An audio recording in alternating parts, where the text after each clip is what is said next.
matin, c'est dans Luc, chapitre 14. Est-ce que quelqu'un a trouvé Luc, chapitre 14? À partir du verset 28. Luc, chapitre 14, verset 28. Est-ce que tout le monde a trouvé? Si vous avez trouvé, dites Amen. Et nous allons lire ensemble. Vous et moi, nous allons lire. Je veux vous entendre aussi lire. Lisez à haute voix. On y va. Car lequel de vous, s'il veut bâtir une tour, ne s'assied d'abord pour calculer la dépense et voir s'il a de quoi la terminer, de peur qu'après avoir posé les fondements, il ne puisse l'achever, et que tous ceux qui le verront ne se mettent à le railler en disant: cet homme a commencé à bâtir et il n'a pu achever. Ou quel roi, s'il va faire la guerre à un autre roi, ne s'assied d'abord pour examiner s'il peut, avec 10 000 hommes, marcher à la rencontre de celui qu'il veut l'attaquer, avec 20 000, s'il ne le peut, tandis que cet autre roi est encore loin, il lui envoie une ambassade pour lui demander la paix. Ainsi donc, quiconque d'entre vous ne renonce pas à tout ce qu'il possède ne peut être mon disciple. Dites un bon Amen. Amen. Bien-aimés, la Bible est un livre de principes. La Bible est un livre de théorie qui donne des principes dans différents domaines de la vie, comment réussir. Nous avons besoin de tout ça, se trouve dans notre Bible. Comment réussir dans les amitiés, comment faire que votre amitié puisse durer longtemps. Vous trouverez ça dans la Bible. La Bible dit par exemple, user de prévenance. C'est-à-dire quand tu es avec quelqu'un, il faut user de prévenance. Tu dois réfléchir avant que mon ami fonctionne comme ci, comme ça. Et si je dis ça, ça va le faire mal. Si je parle comme ça, il ne va pas aimer. Et c'est comme ça que les amitiés durent longtemps. Tout ça, ça se trouve dans votre Bible. Amen. Amen. Et ce matin, nous voulons voir un principe important de la préparation. La préparation, très important. Dans tout ce que nous pouvons faire, nous devons nous préparer. La réussite n'est jamais hasardeuse. Les gens qui réussissent ne réussissent pas par hasard. Il y a une préparation quelque part.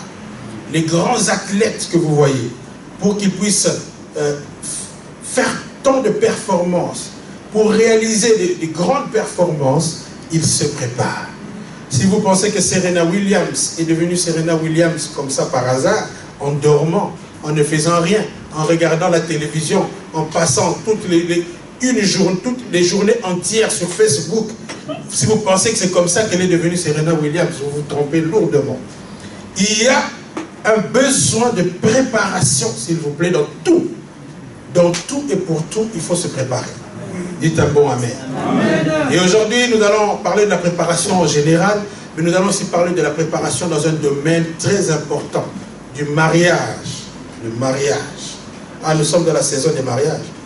Ah, si quelqu'un veut se marier, il doit saisir la saison. Amen. Parce que vous savez que dans la vie, il y a des saisons. Même dans l'église, il y a des saisons. Dans la vie chrétienne, il y a des saisons. Amen, amen. Ah, c'est le temps du mariage. Si vous avez échoué les années passées, maintenant c'est votre saison. Amen. Si vous êtes sensible, vous saisir la main de Dieu qui est en train. Alléluia. Amen, amen. Ah, quelqu'un doit saisir. Ah, je crois que tu allais dire un vrai amen. Tu n'as pas envie de te marier. Hein? La Bible dit que le royaume, depuis Jean, le royaume des cieux est forcé. Et ce sont les violents qui s'en emparent. Si tu crois qu'on va te donner le mariage comme ça gratuitement, les sorciers de votre village vont te laisser te marier seulement comme ça. Tu te trompes, tu vas rester jusqu'à, je ne sais pas, à 70 ans, tu ne seras jamais marié. Tu dois violenter le royaume des cieux. Vous connaissez l'histoire de ce paralytique qui est resté 38 ans au bord de la piscine, hein? Quand Jésus est venu, il commence à se plaindre.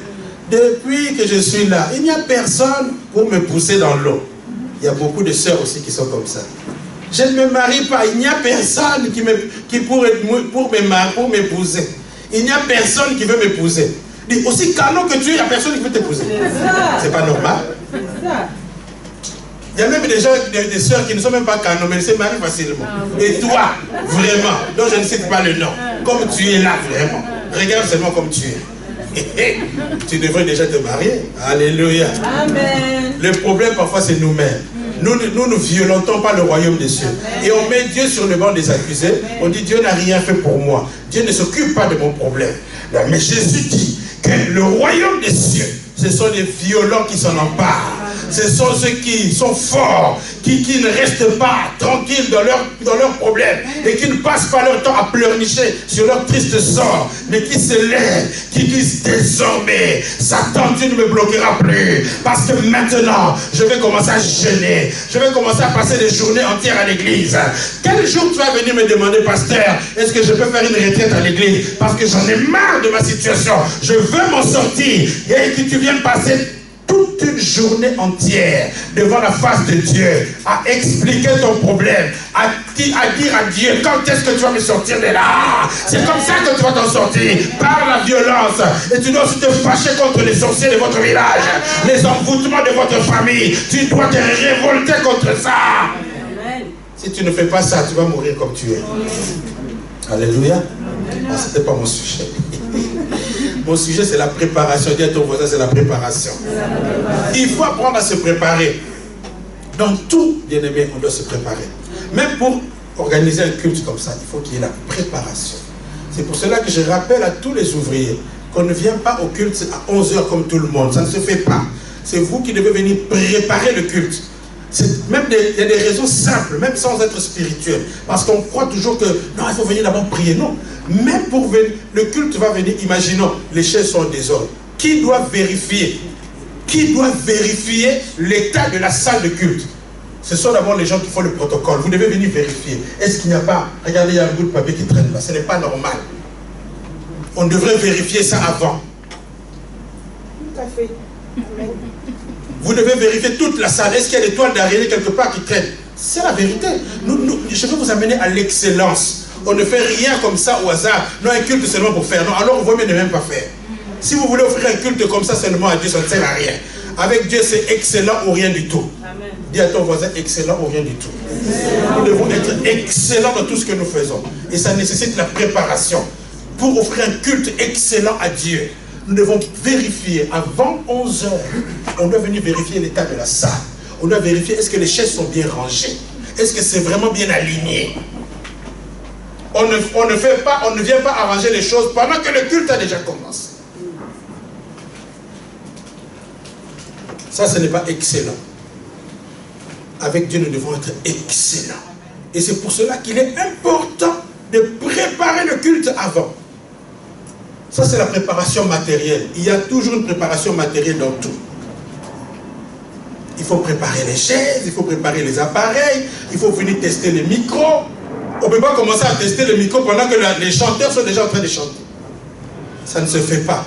Ça montre qu'on n'est pas excellent ou qu'on ne comprend pas ce que l'on fait.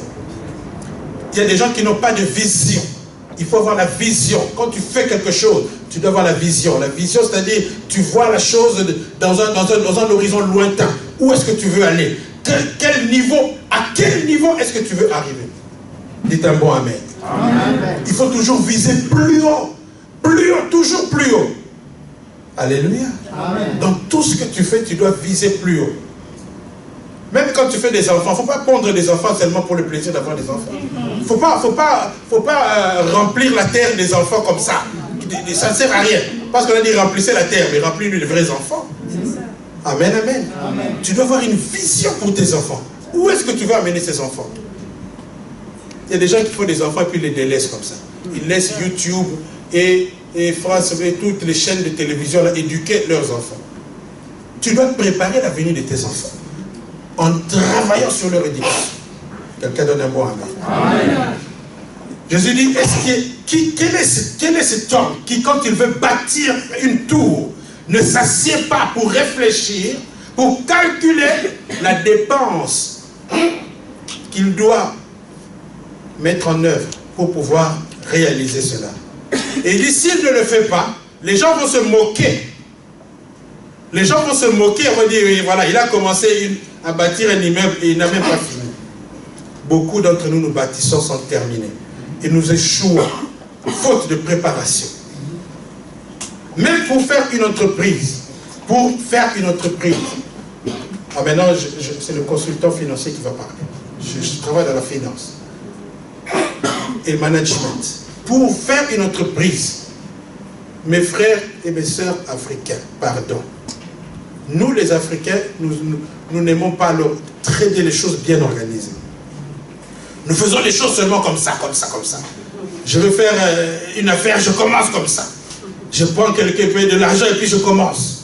Sans s'asseoir et calculer, planifier, faire des prévisions, ce sont des erreurs. C'est pour cela que vous verrez que, pardonnez-moi, les Noirs ont des limites, il faut des choses limitées. Mais quand vous voyez les Européens, ils vont très loin. Pourquoi? Parce que les Européens, en général, quand ils veulent faire quelque chose, ils prennent d'abord le temps de s'asseoir, de calculer. Et pour faire une entreprise, il y a ce qu'on appelle le business plan. Dans le business plan, on va aborder tous les aspects du business que nous voulons aborder, que nous voulons engager. Alléluia. Dans un business plan, on va d'abord analyser la clientèle que l'on veut cibler. Comment est-ce qu'elle réagit? Quelles sont leurs habitudes?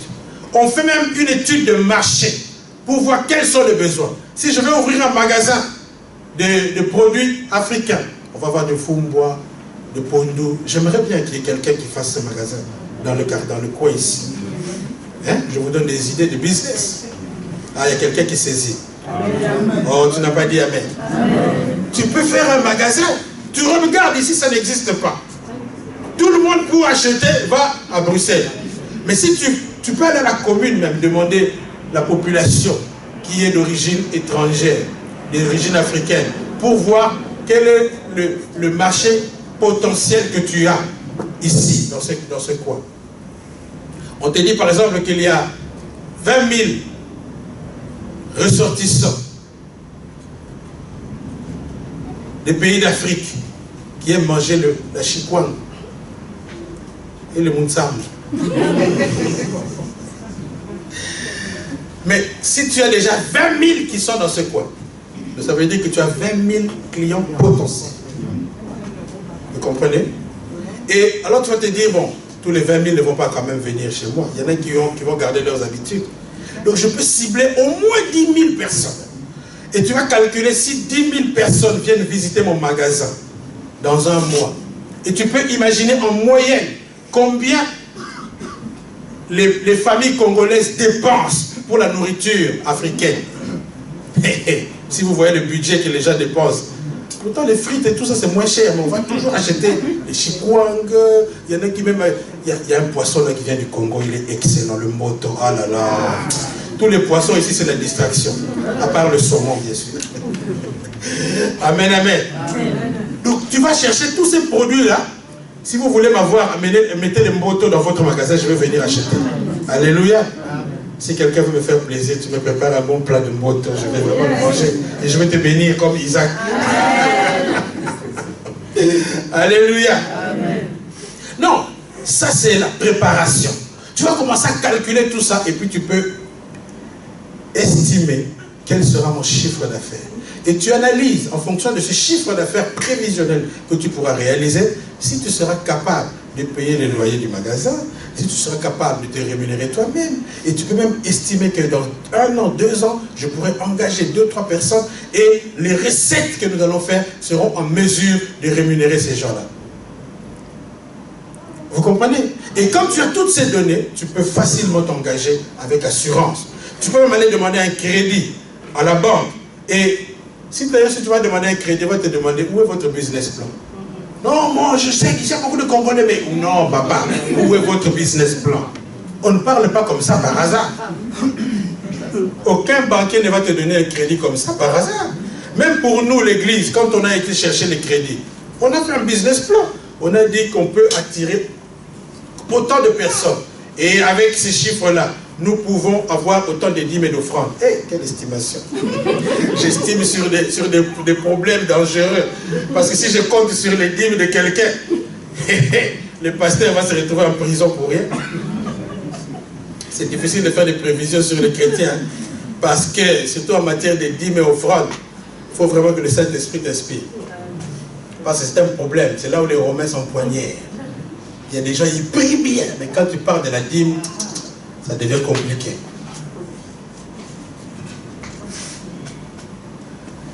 Il faut se préparer, bien-aimé, avant de construire une tour. Là, je parlais des affaires. Mais aujourd'hui, je voudrais plus parler de la préparation au mariage. Parce que c'est aussi une entreprise, le mariage. Ah, aujourd'hui, ce n'est pas le mariage. Nous avons eu le mariage de notre sœur Gloria et le pasteur Albert le week-end passé. C'était excellent. Quel beau couple. C'était une très belle cérémonie. Et j'étais fier. Alléluia. Très, très fier. Alléluia. Amen. Et nous savons que c'est un couple qui ira loin. Amen. Et vous savez pourquoi je sais ça? Parce qu'ils n'ont pas fait les choses par hasard. On ne fait pas les choses par hasard. Il faut se préparer. Et surtout dans ce domaine du mariage. Et là, en tant que pasteur, nous analysons beaucoup les problèmes qu'il y a dans les couples des chrétiens. Pourtant, ce sont des gens qui prient. Comment ça se fait qu'il y a le taux de divorce dans l'église devient très élevé et inquiétant? Parfois, on accuse le diable là où on l'accuse, là où il n'a rien fait. Il y a même quelqu'un qui racontait une histoire. Il dit qu'il a trouvé le diable dans une rue, au ciel, il est en train de pleurer. Oh, il dit, mais vieux Satan, qu'est-ce qui se passe? Il dit, mais c'est pas possible, c'est chrétien. Il faut qu'il m'accuse. Putain, certaines choses, ce n'est pas moi. Parfois, c'est le manque de préparation, simplement, qui fait qu'on échoue dans nos entreprises. Il faut se préparer. Et à l'église, on n'insiste pas assez sur la préparation au mariage.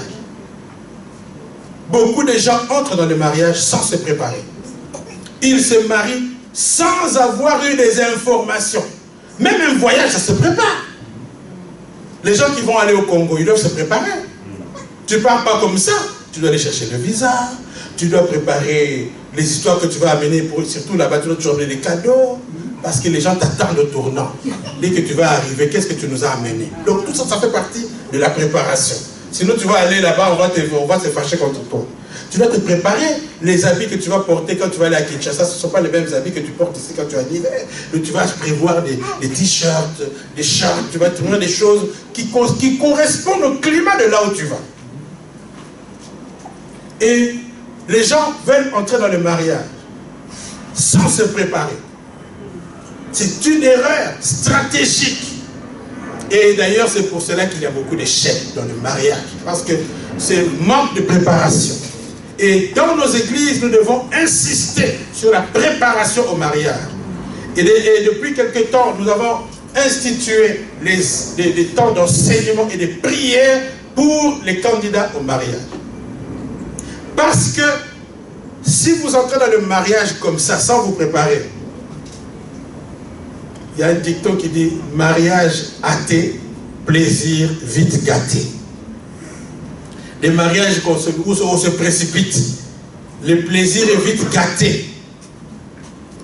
Parce que les gens, quand ils pensent à leur mariage, ils pensent déjà à surtout les filles, pardonnez-moi, elles pensent à la traîne qu'elle va avoir. Elles pensent déjà au cortège de filles d'honneur. Ah, mon mariage, et on prépare des danses, tout ça c'est bien. C'est pour la beauté de la fête. Et j'aime bien les mariages actuels, ce sont des mariages où c'est comme tu joues un spectacle. C'est formidable, même les maris eux-mêmes s'y mettent.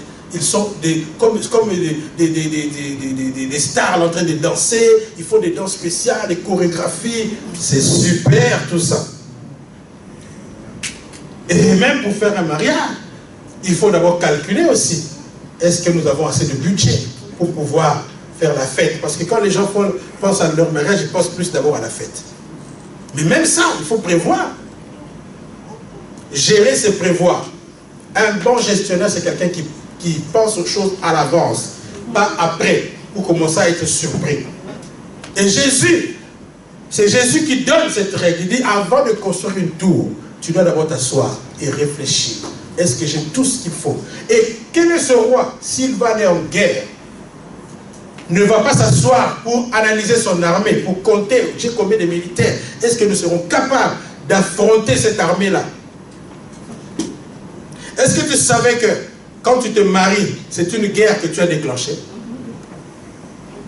Non, je pose la question. Est-ce que tu savais que quand tu te maries, tu as déclenché une guerre? Ce n'est pas une guerre avec les gens, une guerre spirituelle. Et nous allons voir pendant ce message les aspects spirituels du mariage qui nécessitent une préparation spirituelle. Pour un problème spirituel, il faut une réponse spirituelle. Dites un bon amen. Amen. Pour un problème matériel, il ne faut pas prier, il faut agir. Si la maison est sale, je vais commencer à prier. Les toiles d'araignée vont rester là. Ils ne vont pas bouger d'un pouce. Le Saint-Esprit ne va pas commencer à nettoyer ici. Si la maison est sale, c'est l'équipe de nettoyage qui doit faire son travail. Dites un bon amen. Amen. Nous devons nettoyer. À la maison, quand votre maison est sale, il ne faut pas passer du temps à jeûner, à prier. Prenez votre balai, nettoyez tranquillement. N'est-ce pas? Mais quand il s'agit de questions spirituelles, là, il faut faire attention. Il faut fléchir les genoux. Il faut prier. Il faut aborder ça spirituellement. Et le mariage revêt beaucoup d'aspects spirituels. Et souvent, les gens se limitent aux aspects physiques, matériels. Déjà, quand ils veulent se marier, c'est vrai, avant de se marier, il faut d'abord être attiré par la personne. Et si tu ne m'attires pas, pourquoi je vais passer toute ma vie à regretter mon ex là de quelque part? Il y a beaucoup de gens qui se marient avec beaucoup de regrets. Pourquoi? Parce qu'ils se sont mariés trop vite, ou bien parce qu'ils voulaient absolument se marier. Toutes ses copines étaient mariées, alors il a pris le premier venu sans trop réfléchir, juste pour résoudre le problème, la question d'être marié. Parfois, il vaut mieux attendre de trouver la bonne personne, au lieu de se précipiter, pour qu'on dise seulement que tu es marié, pour avoir la bague au 4e doigt de ta main gauche, mais tu vas vite déchanter. Et tu vas commencer à vivre un mariage malheureux. Il y a beaucoup de gens qui sont mariés, mais qui ne sont pas mariés. Dites un bon amen. Amen. Moi, je veux être marié et vraiment marié. Je refuse d'être marié seulement aux yeux des gens. Mais en fait, dedans, il n'y a pas de mariage. Est-ce que vous comprenez ce que je suis en train de dire? Il faut la préparation spirituelle dans le mariage. Bien sûr, je ne vous interdis pas de préparer votre mariage physiquement et matériellement. C'est-à-dire que vous devez calculer la salle. Faites aussi avec vos moyens.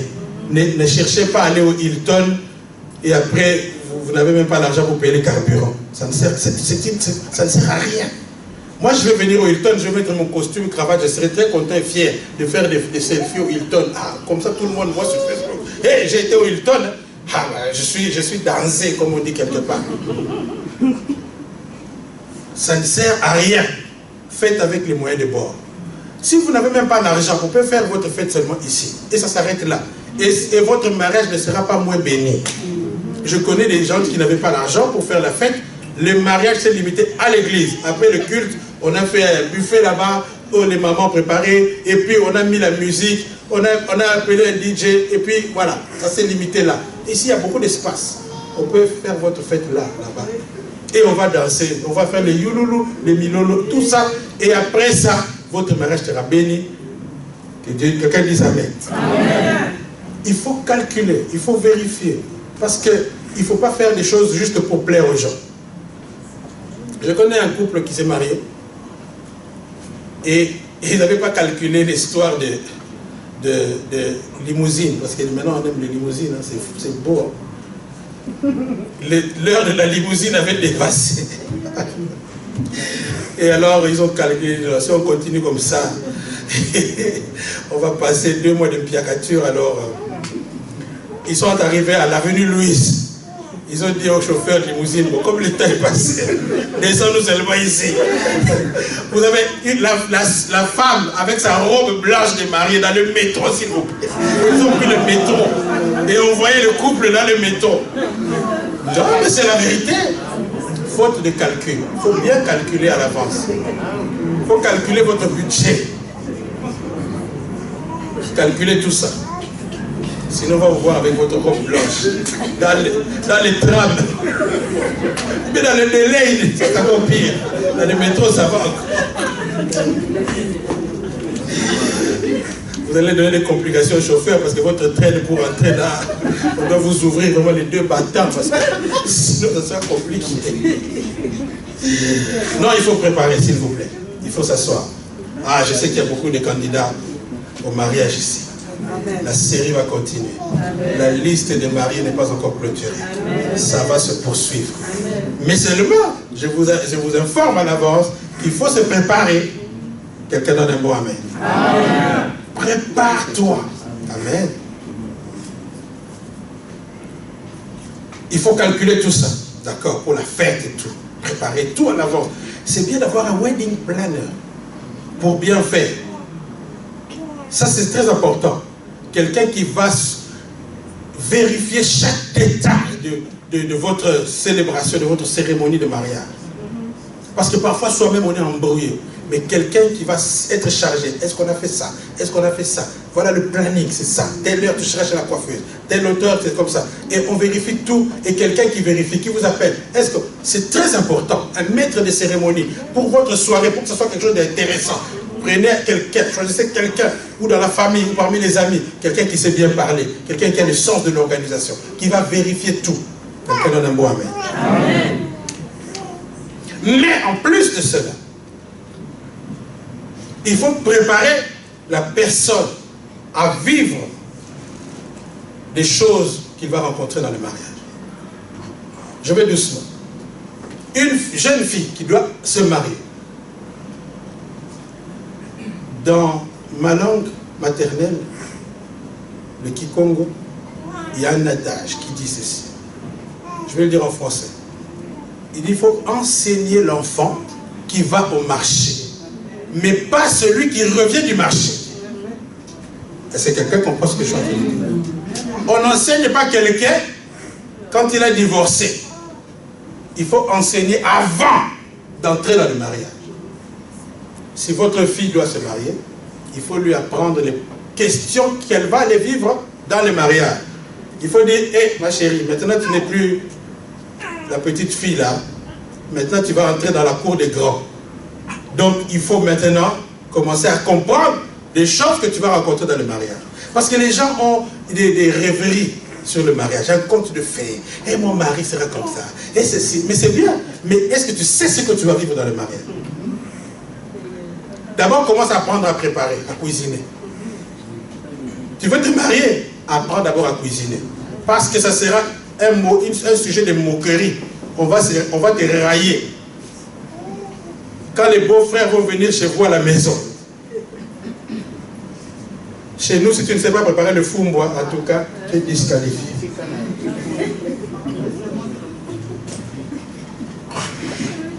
Si tu veux épouser un Mukongo, apprends d'abord à préparer le foumbois, le tsakamadeso, tout ça. Le bakayabu. Prépare tout ça parce que la famille, là, ils vont manger ça. Donc quand ils vont venir, s'il n'y a pas, ta côte est foutue. Et tu vas commencer à avoir des tribulations. Et tu vas commencer à dire, au nom de Jésus, esprit de la belle famille là, qui ne veut pas de moi. Non, c'est pas le problème. C'est tout le problème de ta famille, de tes parents qui ne t'ont pas préparé au mariage. Il y a des familles, il y a des filles comme ça quand elles se marient.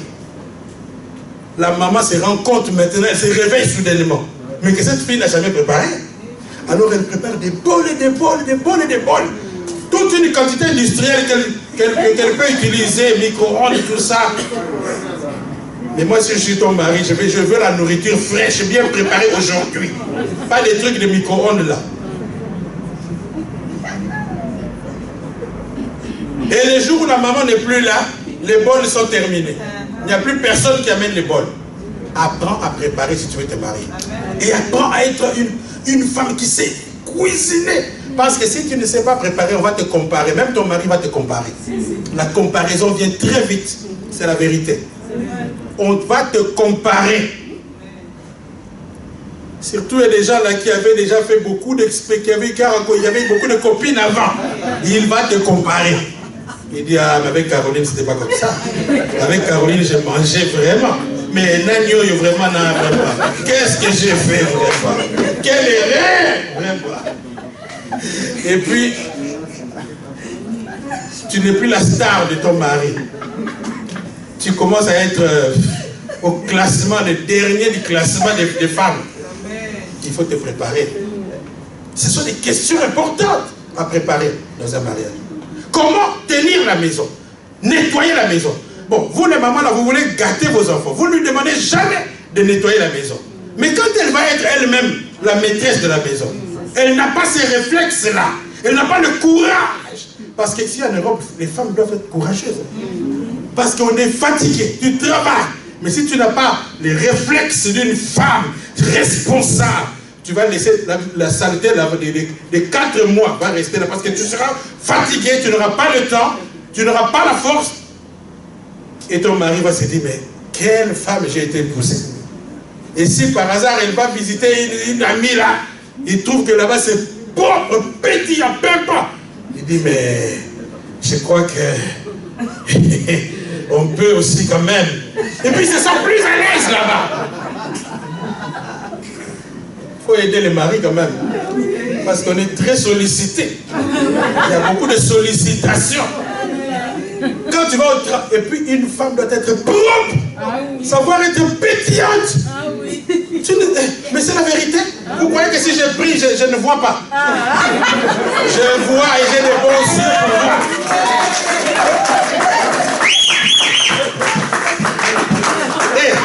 Mes sœurs, je vous donne des tuyaux pour réussir dans le mariage. Il faut apprendre à être une femme pétillante. C'est-à-dire que quand ton mari arrive à la maison, il est troublé. Mais c'est qui là que je vois? Waouh! Et puis on va dire, non, non, non, non, non. Va au maton, fais-toi des bananes, des ananas sur la tête. Il faut faire les canons. Comme ça, ton mari, il est attiré encore. Il est attiré. Vous savez que l'accoutumance, ça tue l'amour. Hein?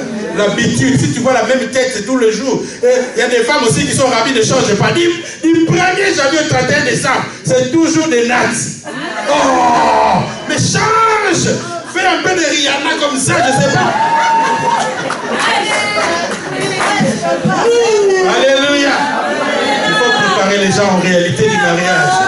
Ne pense pas que si ton mari est amoureux de toi, l'amour va rester intact pendant 15-20 ans. C'est toi qui dois entretenir. Tu dois entretenir par ta façon de t'habiller, ta façon de marcher. Sois une femme attrayante. Quand Adam a vu Ève, il a dit, waouh, quelle femme canon! Dieu, mais depuis tout ce temps-là, où est-ce que tu étais?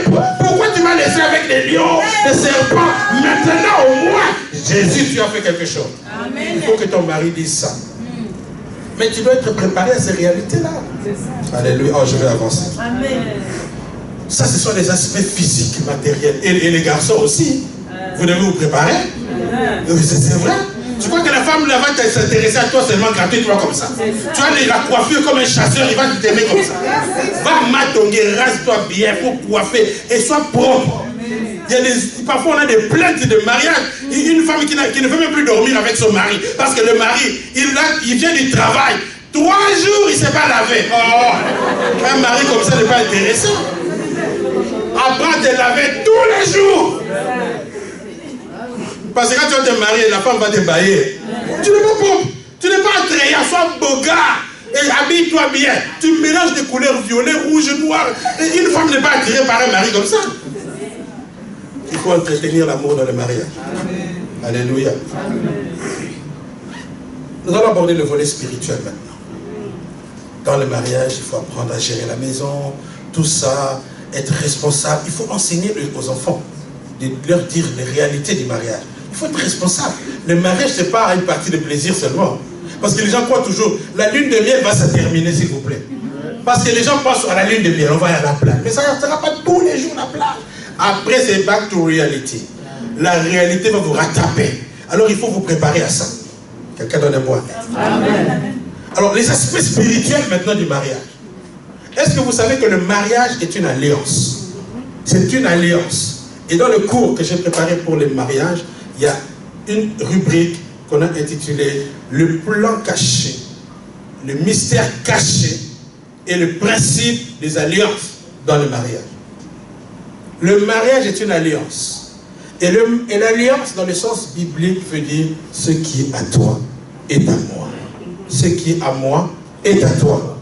Tu vas aller t'associer avec un homme, une femme, qui n'est pas de votre famille. Bon, il y en a qui se marient quand même dans leur famille, ça c'est l'inceste. Et ça amène beaucoup de malédictions aussi. Il y a certaines tribus là dont je ne cite pas le nom. Ils ont des coutumes d'envoûtement. Ils appellent ça Vutulamenga. C'est-à-dire vous renforcez le sang dans la famille pour créer une race pure. Une race d'envoûtés, oui. La malédiction vient à cause de l'inceste. Alors, tu vas aller te marier avec quelqu'un qui n'est pas de votre famille. C'est une alliance. Et l'alliance veut dire ce qui est à toi est à moi, ce qui est à moi est à toi. Quand tu vas te marier là, la Bible dit ils deviendront une seule chair. C'est-à-dire que vous allez spirituellement vous serez unis. Ça se passe pas seulement physiquement. Ça se passe aussi spirituellement. Et les gens ignorent cette réalité. La sexualité, je vais aborder un thème qui fait peur aux gens. La sexualité a des aspects spirituels. Ça ne se limite pas seulement au plaisir charnel que l'on éprouve. C'est vrai que c'est très agréable. Ça donne du plaisir dans la chair. Mais ça ne se limite pas là. Ça va au-delà de l'aspect charnel. Il y a un aspect spirituel dans la sexualité que les gens ignorent. Ils pensent que ça s'arrête là. Et surtout, des gens qui aiment collectionner des femmes. Ils se prennent pour des champions. Ils appellent ça coupe du monde. Tu dois sortir avec le plus de filles possible du quartier. Et là, les garçons sont comme ça, les filles peut-être moins. Et c'est pour ça que je dis toujours aux filles, vous qui aimez ça, vous vous coupez la tête quand vous êtes amoureuse. Vous êtes malheureuse. Parce que si vous saviez ce que les garçons disent de vous après, vous réfléchiriez à 4 fois avant de vous livrer à 400% à un garçon. Les garçons sont parfois méchants. Il sort avec toi, mais quand il est avec ses copains, il raconte tout. Tout. Il se moque. Surtout les gens de certains pays, je ne sais pas les noms. Il va dire, petit Wana. Petit Wana. Il se moque, il s'amuse. Il raconte tout un détail à ses copains. Et toi, quand tu le vois, Gaston, vraiment, Gaston.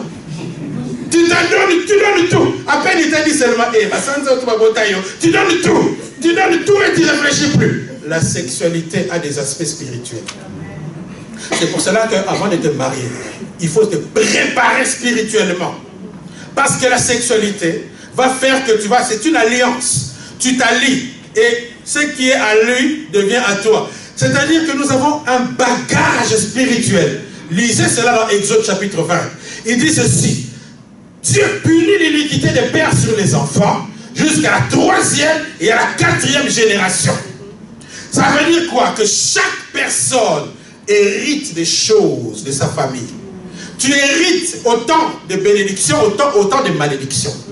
Il y a un bagage qui est transféré de père vers les enfants. Il y a un bagage spirituel qui est communiqué de génération en génération. Et quand toi tu vas t'associer avec ce monsieur-là, ou avec cette femme-là, n'oublie pas que ce qui est à toi est à moi. Ça veut dire que tu vas aussi embrasser, non seulement ce corps excellent, extraordinaire, que tu complimentes, c'est vrai, mais sache que tu vas aussi attraper son héritage spirituel. Tu vas attraper aussi les envoûtements de sa famille. Tu es en train de t'associer spirituellement. Il y a des familles dans lesquelles si tu n'as pas Jésus, ne vas pas t'associer là-bas. Parce que c'est bourré de la sorcellerie, d'envoûtement. Et si tu y vas comme ça, c'est pour cela que Dieu, dans son intelligence, dans sa sagesse, il a dit que la sexualité doit se vivre dans le mariage. Pourquoi? Parce que Dieu va d'abord s'assurer, quand on va vous bénir, quand on va prier, quand on va vous préparer spirituellement, de casser, de vous mettre sous la couverture du sang de Jésus. C'est un cadre sécurisé dans lequel tu pourras jouir des plaisirs de la sexualité, sans attraper les foudres des alliances spirituelles qui sont cachées derrière. Il faut se préparer spirituellement. Avant d'entrer dans cette famille-là, Tu sais que le mariage n'est pas seulement une union de 2 personnes, c'est une association de 2 familles, et même plus de 4 familles. C'est ça. Parce que chaque enfant est né d'un père et d'une mère. Et chaque papa, chaque parent va apporter quelque chose pour fabriquer cet enfant. Nous sommes le produit de nos parents. Tu n'es pas le produit direct de Dieu. Dieu, pour te créer, il est passé par tes parents.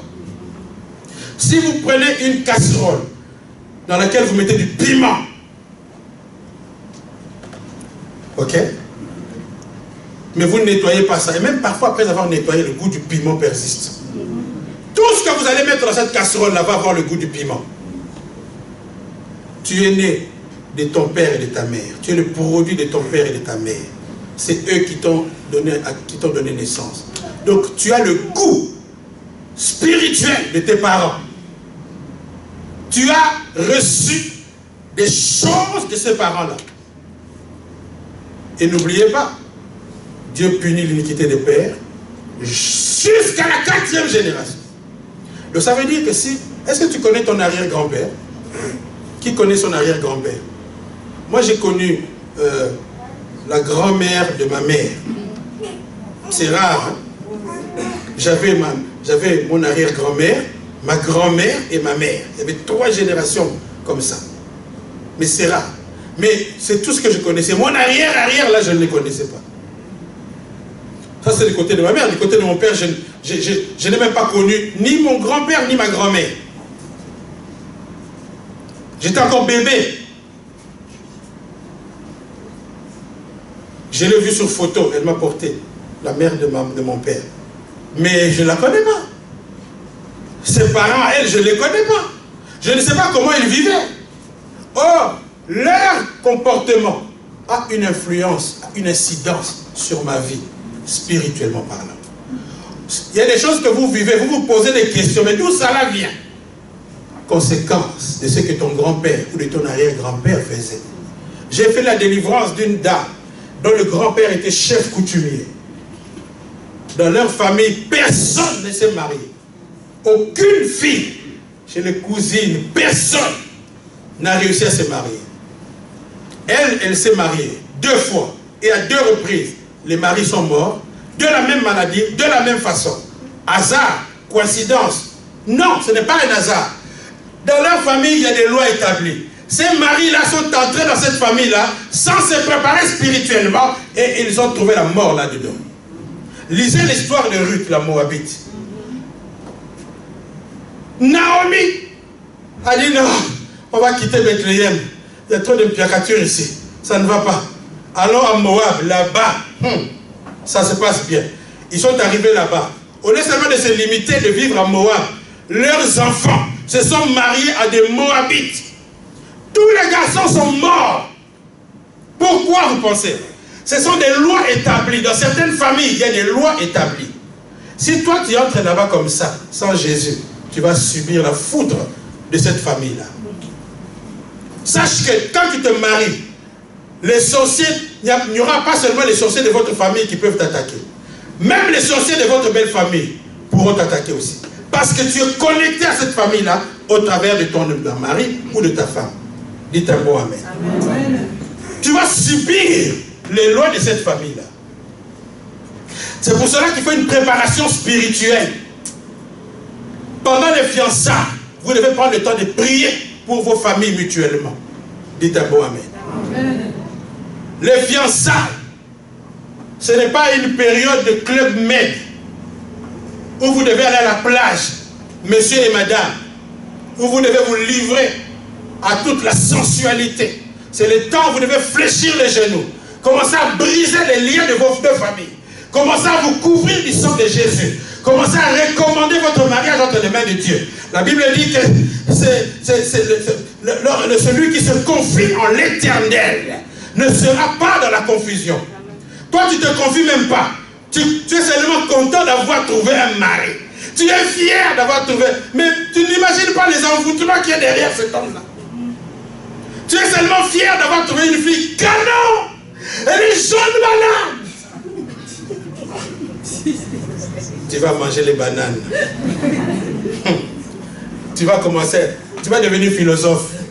Et Et vous savez, les gens qui ont réussi dans les mariages deviennent des poètes. Ah, ma femme, formidable. Ah, Jésus, tu es vraiment merveilleux. Mais ceux qui échouent, ils deviennent des philosophes. Il va commencer à vous donner des conseils. Vous savez, dans la vie petite, petit dans la philosophe, pourquoi tu as échoué? Faute de préparation. Benita, commence déjà à prier pour ton futur mari. Commence déjà à prier, Seigneur, donne-moi un bon mari. Qu'il soit un homme qui te craint, qui te connaît. Amen. Alléluia. Amen. Et nous les parents aussi, nous devons prier pour le futur conjoint de nos enfants. Nous devons anticiper. Je disais que les fiancés doivent se préparer. Quand nous on était fiancés, on avait un jour de prière. Mercredi, on passait ce temps-là à jeûner et à prier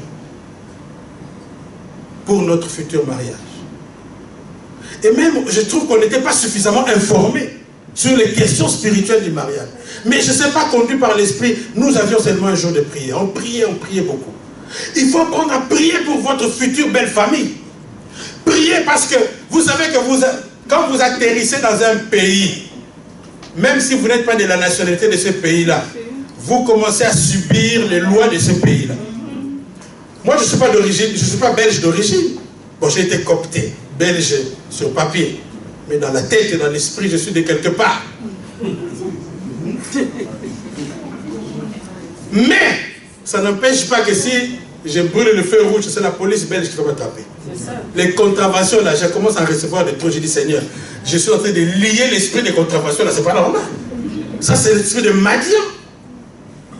Pourquoi? Parce qu'en Belgique, c'est comme ça. Au Congo, qui a déjà attrapé une contravention au Congo? Tu as déjà attrapé, on t'a déjà collé une contravention parce que tu as mal garé la voiture. Il n'y a même pas de parking. Il n'y a pas de boîte aux lettres, donc tu ne recevras pas de contravention. Parce que c'est comme ça là-bas. Tu peux dépasser, là-bas ils ne regardent pas les bandes. Si je veux te dépasser, je vais dans la bande de l'autre côté. Et puis les gens, mais au Congo, j'ai parfois failli à travers un phare. Hein. Ils roulent comme des malades, c'est pas possible dans ce pays-là. Mais ici, si tu fais ça, la police va t'attraper. Les caméras vont te filmer. Même si la police n'était pas là, ils vont venir chez toi à la maison. Monsieur, vous avez fait une queue de poisson l'autre jour. Comment vous savez? Caméra cachée. Tu subis les lois du pays dans lequel tu es. Tu vas subir les lois de ta belle famille aussi. Tu vas subir les lois spirituelles de cette famille dans laquelle tu es entré. Tu vas te régir, gouverner. Chaque famille, bien aimé, la Bible nous parle de principauté. L'apôtre Paul dit, nous n'avons pas lutté contre la chair ni le sang, mais c'est contre les principautés. Ça veut dire que c'est une catégorie de démons qui gouvernent des villes, des territoires et des familles. Le diable, le maître de ce monde, le Lucifer, il a affecté dans chaque tribu. Il y a des principautés. Vous n'avez-vous pas remarqué que parfois les gens d'une même tribu ont les mêmes caractéristiques? Ils sont toujours bagarreurs, ils sont toujours violents, ils sont trop directs. Quand il a quelque chose contre toi, il vient te trouver. S'il faut te taper, il te tape. Vous ne connaissez pas les gens de cette tribu-là dont je ne cite pas le nom? Vous les connaissez, hein? Principauté. Alors vous allez commencer à vous fâcher contre lui. Non, non, non. Le problème, c'est que dans chaque tribu, il y a des principautés. Des esprits qui gouvernent les tribus, qui mettent leur marque dans leur tribu. Dans chaque famille, il y a des principautés. Il y a des esprits qui gouvernent les familles entières, qui gèrent la famille.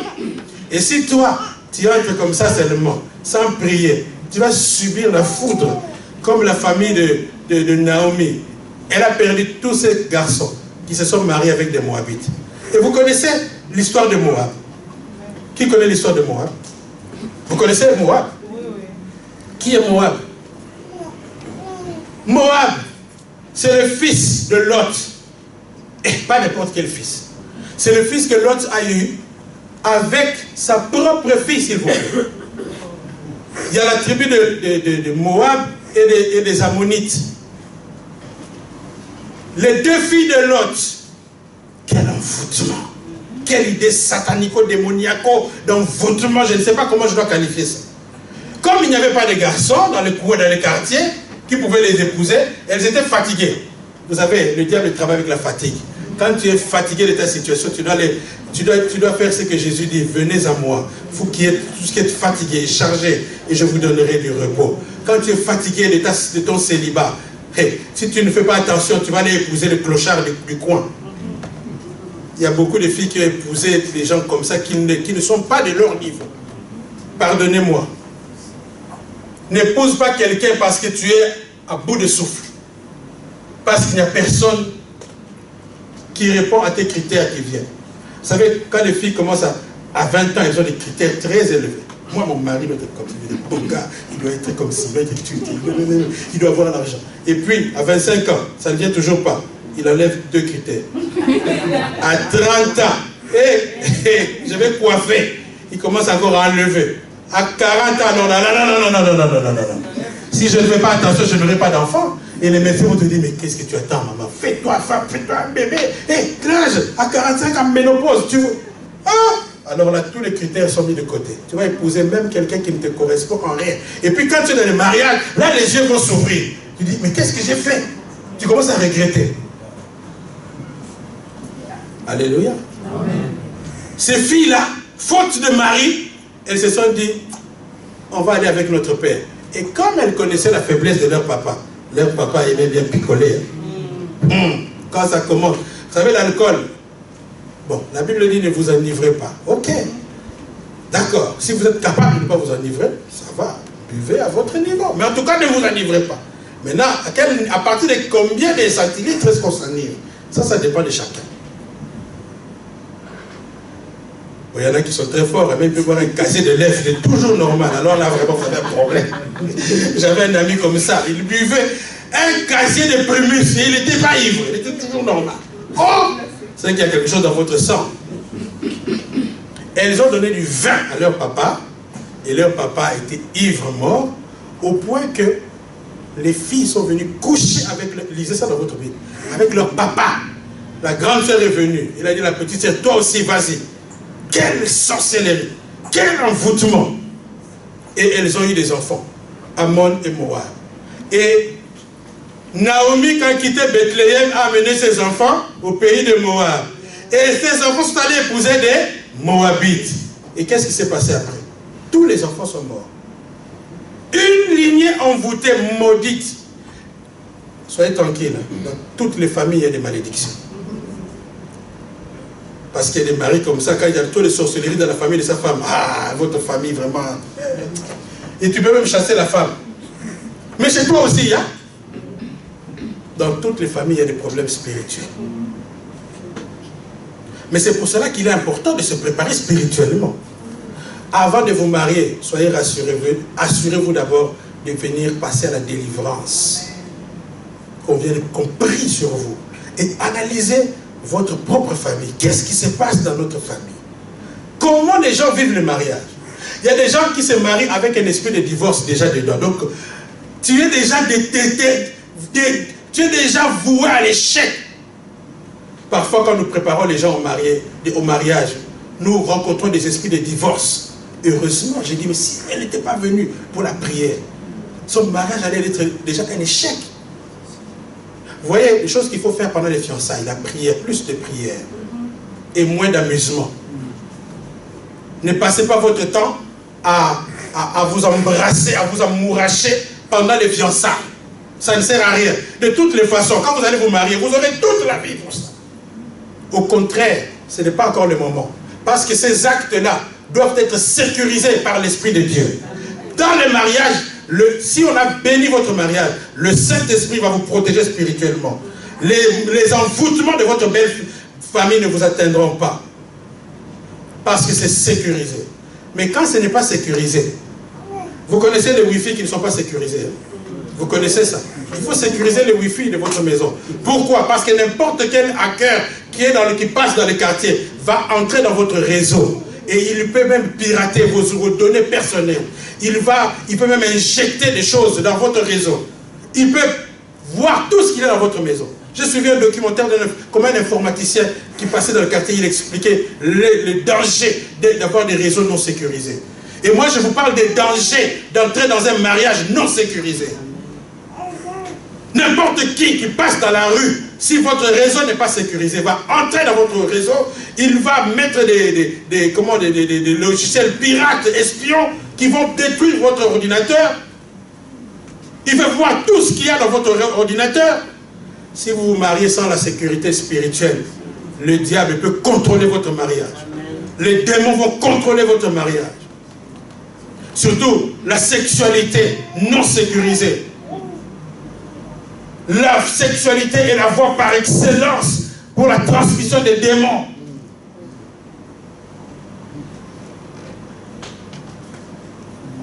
Ne pratiquez pas la sexualité avant le mariage.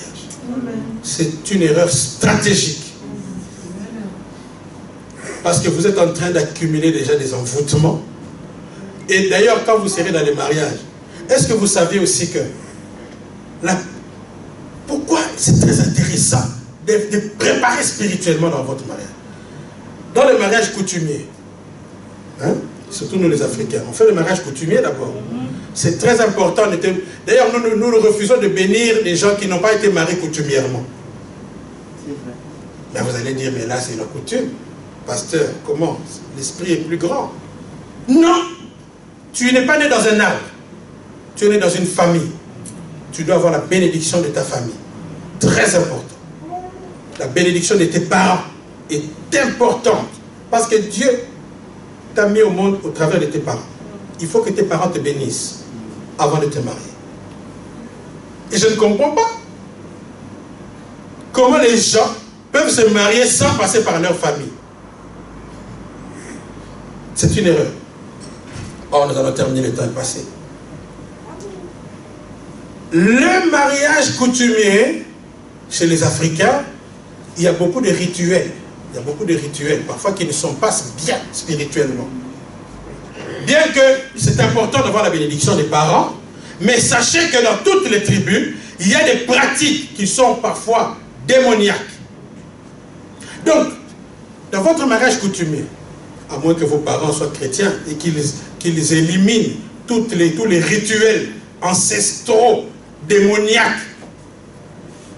Mais sinon, c'est un grand cousin de la famille qui va prendre la parole. Et qui va prendre la parole au nom des ancêtres. Chez nous, les Bakongo, au mariage, quand vous faites le mariage, il y a quelqu'un de la famille qui va prendre le vin de palme. Il va répandre par terre pour que les ancêtres puissent boire. Quels ancêtres vont boire votre vin de palme? Ce sont des démons. C'est l'ignorance qui fait que les gens, et chez les Bakongo, ils vénèrent leurs ancêtres. Donc c'est leur Dieu. Les ancêtres sont comme des dieux. On les vénère. Et donc même quand ils sont morts, on doit encore les invoquer. Regardez, même quand ils vont au cimetière, ils doivent parler aux ancêtres. Ils doivent dire des paroles. Or la Bible interdit de s'adresser aux morts. Parce que ça te connecte au monde spirituel. Il s'adresse aux ancêtres. Erreur spirituelle. Et toi, tu n'as pas de contrôle sur ça. Tu ne peux pas interdire ton oncle de faire ça. Tu vas lui dire quoi? D'ailleurs, les femmes, normalement, on les cachent d'abord. Hein. Pendant que tout ça se passe, tu n'es au courant de rien. Mais or, c'est ton mariage qui est là, dont on est en train de parler, sur lequel on a invité les ancêtres, entre guillemets. Ce sont des démons qu'on a invités. Vous comprenez le danger qu'il y a à se marier sans Jésus? Vous voyez là où ça peut vous amener. Il y a des pratiques bizarres. J'ai regardé une vidéo d'un mariage coutumier qui s'est passé en Afrique. Les mariés, eux, ils sont ici, ils n'avaient pas le temps d'aller là-bas. La tante vient avec un poulet, il coupe la tête du poulet, elle commence à faire des imprécations, elle dit des choses. Vous croyez que c'est une bénédiction qu'on met sur votre mariage? Et vous allez vous étonner après que vous commencez à vous disputer, à vous bagarrer. Parce que, après ce mariage coutumier-là, il y a quelque chose que vous devriez faire. La prière, pour annuler. Parce que la Bible nous a donné le pouvoir. La Bible dit, tout ce que tu liras sur la terre sera lié dans le ciel. Tout ce que tu délieras sur la terre sera délié dans le ciel. Après le mariage coutumier, venez à l'église, s'il vous plaît. Nous allons casser ce que les ancêtres ont infiltré dans votre mariage. Nous allons refuser ce qu'on a décrété sur votre mariage. Au nom de Jésus. Il faut faire ça. Le mariage, ce n'est pas un jeu. Ça demande une préparation spirituelle. Tu vas affronter.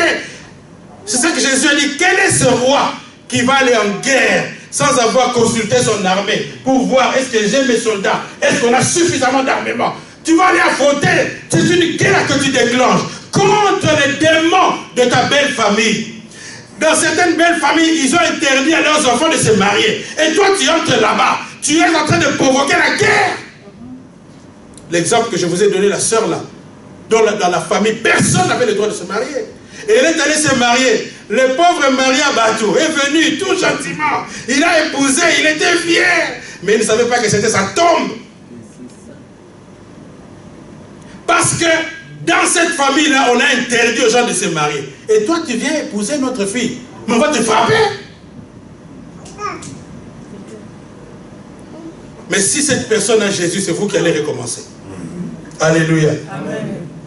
Quand j'ai prié d'abord pour ma famille, j'annule les lois, les malédictions héréditaires. Je les brise bien au nom de Jésus.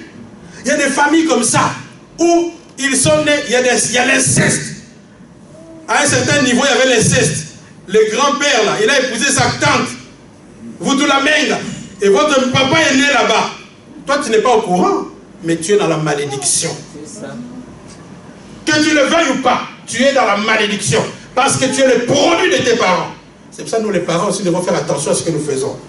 Parce que nos enfants vont payer à cause de nous. Dites un bon amen. Amen. Donc si tu vas te marier là-bas, le temps est passé.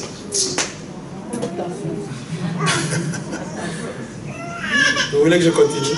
Oui, bon, on va continuer ce sujet la semaine prochaine. Okay. C'est intéressant, n'est-ce pas? Nous allons continuer ça. Tu comprends pourquoi tu dois préparer. Et si tu es entré dans ton mariage sans préparation, il n'est jamais trop tard. Tu dois commencer à ratisser, prier pour ta famille, les liens. Parce que ça va te poursuivre. Je disais que dans un mariage, c'est une union de 4 familles, 4 lignées. Dans votre couple-là, il y a 4 lignées représentées là-bas. Donc il y a 4 sources d'envoûtement, de malédiction qui se concentrent sur toi et ton mari. Et toi, tu te permets de vivre dans ton couple sans prier. Il y a des gens comme ça, il y a des soeurs comme ça. Hey, je n'ai pas le temps, je dois m'occuper du mari. De venir à l'église, viens prier. Parce que tu ne sais pas ce qu'il dégage spirituellement. Il faut prier, bien-aimé. Très important. Bon, on va continuer ça dimanche prochain. Que Dieu vous bénisse. Amen.